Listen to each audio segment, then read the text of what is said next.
Hi, in this video we're going to look at an example from section 9.2, doing a hypothesis test when you're comparing two proportions. And for us, we're going to use the TI calculator again. You don't have to calculate any of these by hand. So if you notice as we go progress through the course, the calculations and the formulas get harder and harder. So we're going to rely on technology and spend our time interpreting what the values mean when we get our p-values out and our conclusions. So our objective is test a claim about two population proportions, and also we're going to construct a confidence interval estimate of the difference between the proportions. Our notation, we have two populations now, so P1 is the population proportion, N1 is the size of the sample, X1 number of successes in the sample, and then we have P hat 1, which is the sample proportion, and Q hat 1, which is 1 minus P hat 1, the complement. So we'll actually have two samples. The pooled sample means we're going to put the two samples together. You don't have to worry about that one because that's going to be given on our calculator. All right, so here's what we do. The calculator is going to substitute this long formula right here to find the test statistic. It's going to actually calculate it for us and give it to us, so we don't have to use the formula at all. And then it will also give us a p-value. So we're using p-values again to interpret our tests. All right, the problem we're going to look at is, are large denominations less likely to be spent? So in the article, The Denomination Effect, researchers reported results from studies conducted to determine whether people have different spending characteristics when they have larger bills, such as a $20 bill instead of smaller bills, such as $21 bills.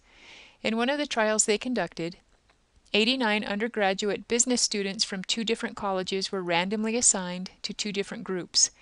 In the dollar bill group, 46 subjects were given dollar bills. The quarter group consisted of 43 subjects given quarters. All subjects from both groups were given a choice of keeping the money or buying gum or mints. And the article includes a claim that money in a large denomination is less likely to be spent relative to an equivalent amount in many smaller denominations. So let's test the claim using a 0.05 significance level with the following sample data from the study. So in group 1, 12 subjects were given an amount of money in $1 bills. 46 subjects were given the money, and then 12 of them spent the money.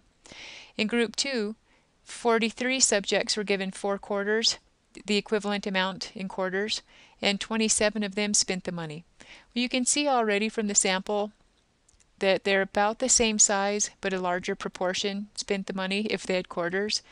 So the type of test that we're using is we're comparing the proportion of people who spent money from two different groups, those who had dollar bills and those who had quarters.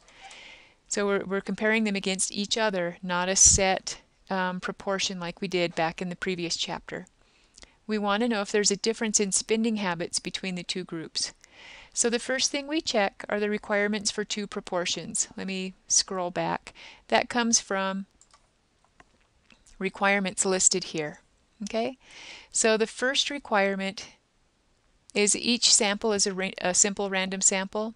They told us it was, and that if they had 89 subjects, that when you randomly assign them to different groups, that counts for simple random sample as well. The samples are independent of each other, so we're saying that the subjects that are spending and the subjects with the dollar bills and the quarters aren't affecting each other's spending habits. And there are at least 5 successes and 5 failures in each sample. And notice we do have at least 5. We have 12 successes and then 46 minus 12 for failures in the first group, 27 successes and 43 minus 27 in the second group. So since all the requirements are met, we can continue on our hypothesis test. So we state the null and alternative hypotheses. The null hypothesis for two groups is always that there's no difference. So we're going to have proportion 1 equal to proportion 2. So this means no difference in the population proportion of groups that have dollar bills, which are P1, that corresponds to group 1, and those that have quarters, P2, and they correspond to group 2. The alternative is we think that the people in the first group, if they have dollar bills, they have fewer. We think they're less likely to spend than people in group 2. So our alternative hypothesis is that P1 is less than P2. So that's our claim. The money in large denominations is less likely to be spent relative to an equivalent amount in smaller denominations. All right, so that's the groundwork for us, is setting requirements, the null and alternative hypotheses, and now we use the calculator to run the test. So on our calculator, we turn it on. We hit Stat, over to Tests. This one is a 2 proportion z-test. We're comparing 2 proportions. So arrow down until you get that option. On the 83s, it's option 6.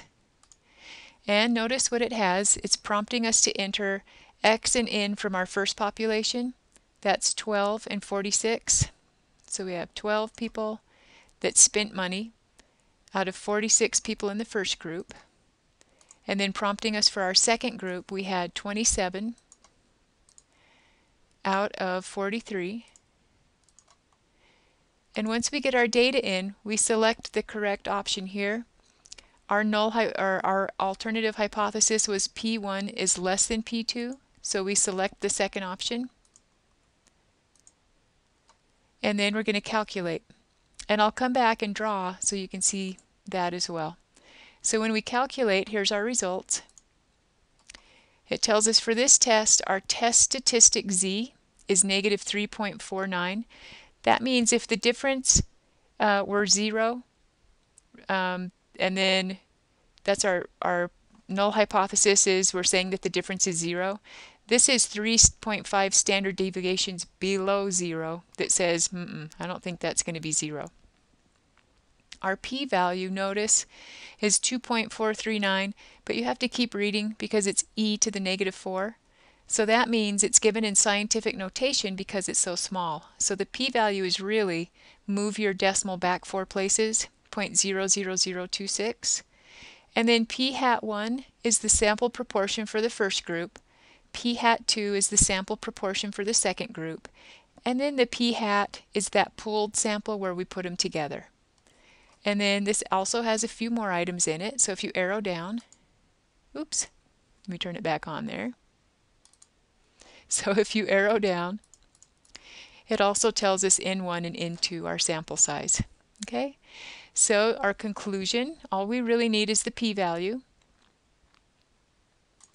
Now the reasoning is the p-value is very small and less than the significance level of 0.05.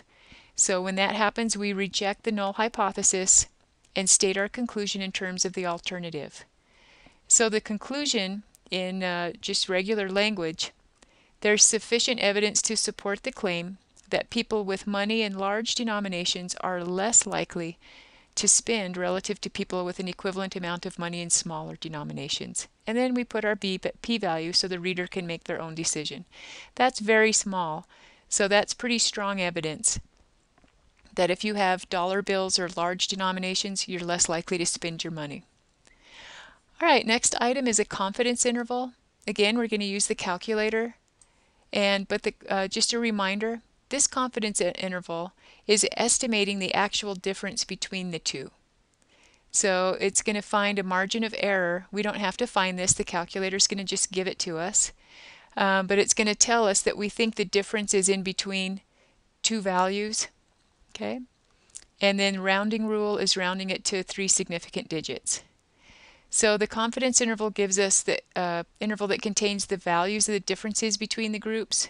And if 0 is not in there, then there's a difference. So that's how it's related to the hypothesis test. All right, so on our calculator, we're going to go to Stat, over to Tests. And this time we want a 2 prop z interval. We have 2 samples that we're looking at. So keep arrowing down until you get, there we go, there's a 2 prop z interval. It will prompt you for exactly the same information for x and n as before. So it's already in there. What's a little different here is confidence level.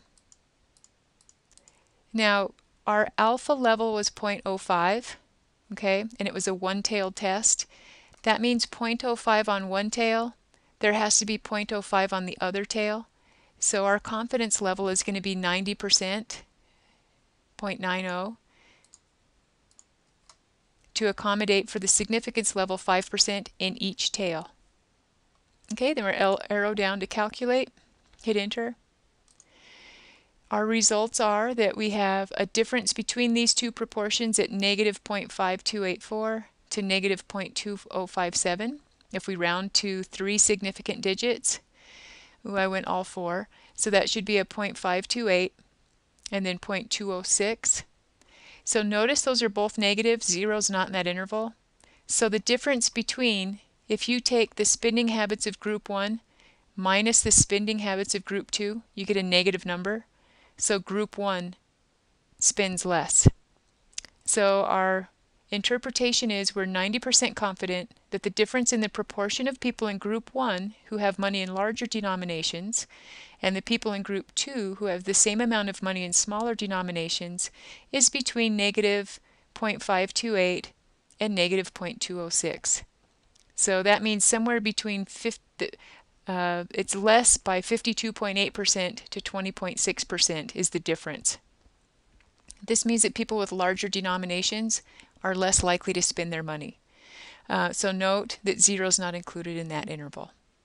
So our calculator work takes all the computation out.